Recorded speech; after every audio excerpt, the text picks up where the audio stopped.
Hello, my beautiful people, and welcome back to another Animal Logic commentary.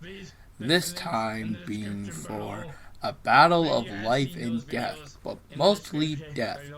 This being the conclusion to the Alien storyline. And the thing about this episode is that it was never meant to be an Animal Logic episode. Ever.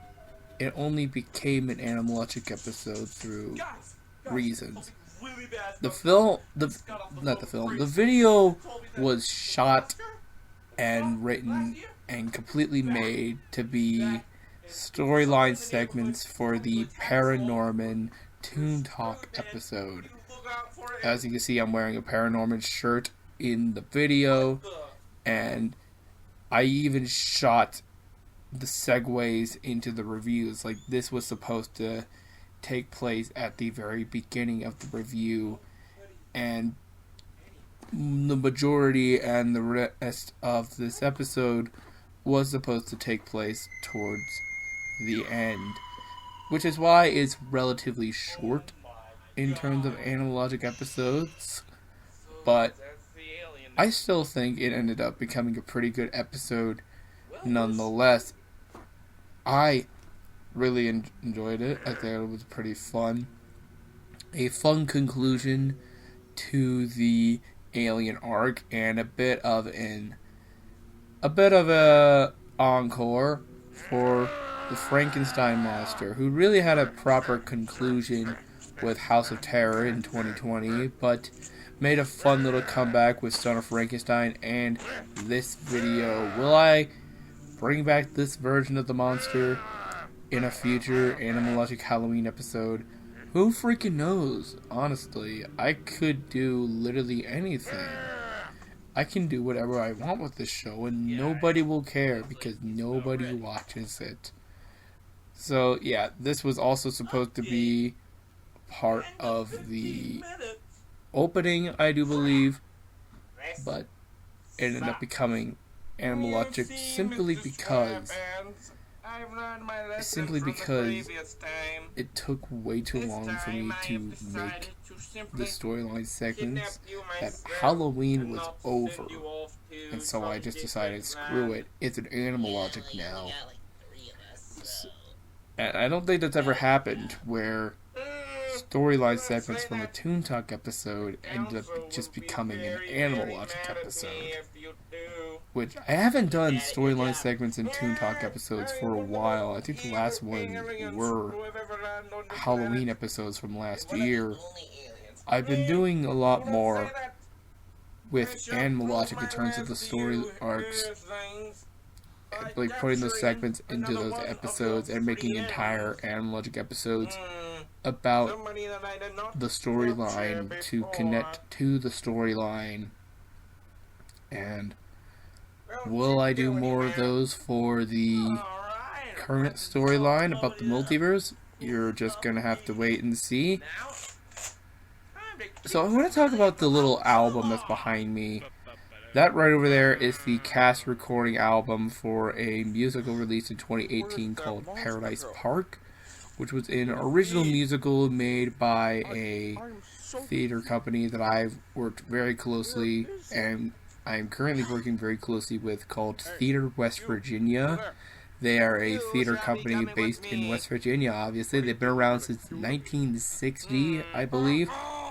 I started doing shows with them back in 2017 when I was only 13 years old. And it was when Animal Logic was in the middle of its second season. And if you guys follow the Weird TV channel, you will know that I've posted clips from Theater West Virginia shows and performances up there. I just recently did one where two good buddies of mine, at the time I filmed it, two of the actors were singing Take Me or Leave Me from Rent, dressed as Jitterbugs from The Wizard of Oz. It's way funnier if you were actually there for the season, but it is still pretty funny by itself.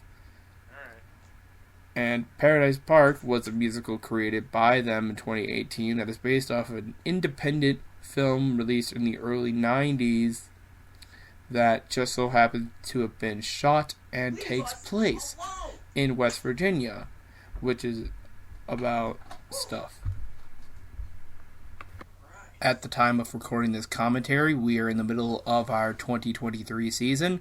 We are currently doing shows for Hatfields and McCoys, a musical based off of the feud between the Hatfield and McCoy families. And we are also beginning our rehearsals for Rocket Boys, which is a musical based off of the Rocket Boys from the late 1950s who were in West Virginia. And mainly Homer Hickam Jr., who I've actually gotten the chance to meet a couple times, and he's a pretty nice guy. And looks pretty good for being 80 years old, I might add. So that's Hatfields and McCoys and Rocket Boys. Hatfields and McCoys is going through July 5th, and Rocket Boys starts performances on July 14th and ends on July 29th.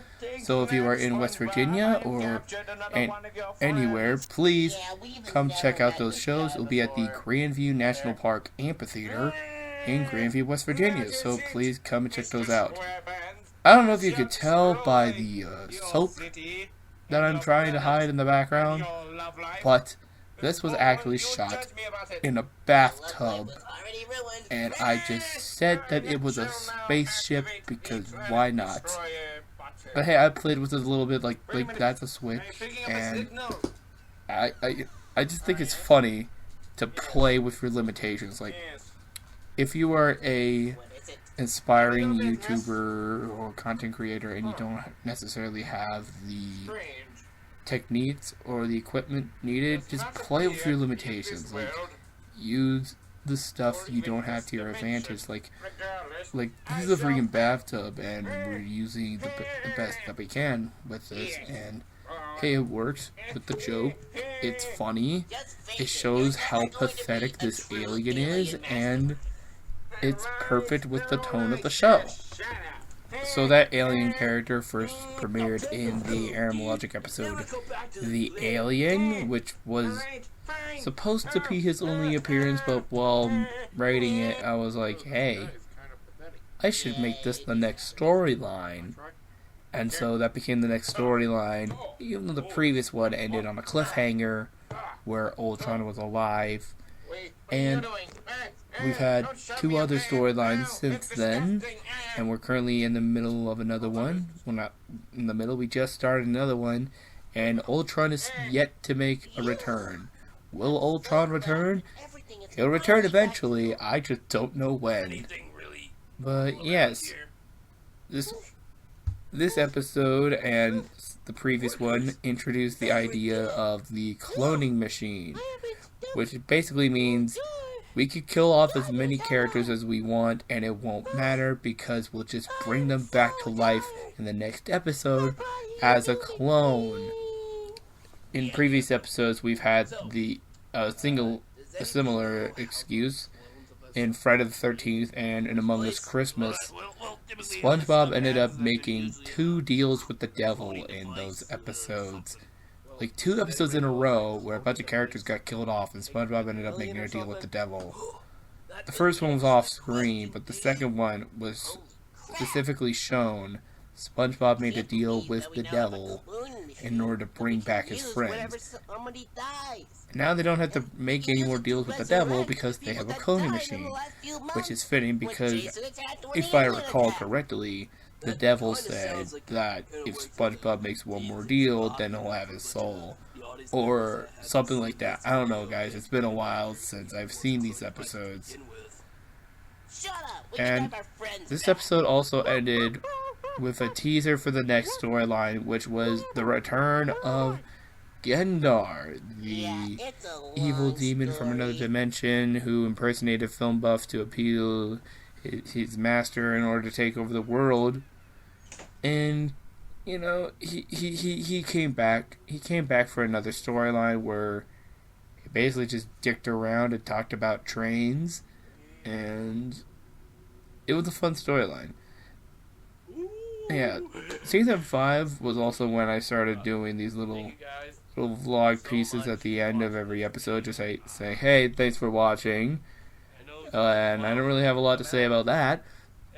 So I might as well deliver my little outro right now. Anyway, guys, thank you so much for watching and listening to this commentary. And if you guys have not already, please be sure to like, comment, and subscribe, and ring the bell to be notified on when future videos are uploaded. Maybe there will be a new Animal Logic coming soon. Maybe there won't. There will definitely be one in July. I don't know when in July, but there will be one in July. And please be sure to check out Hatfields and McCoys and Rocket Boys at the Grandview Amphitheater in Grandview, West Virginia, sometime this July or end of June, whenever it's best for you guys. But until then, I will not see you later because there are still 45 plus seconds left. Oh God, what am I going to do with this? This is torture. I've run out of stuff to say. Like, what else am I supposed to say in regards to the rest of this video? Like, I'm truly at a loss for words here. Like, I'm just rambling, both in this commentary and in the video. Wow. I'm done. Like, I can't talk anymore. Wow, just, wow. I love listening to my own voice. Oh, wait, we're done.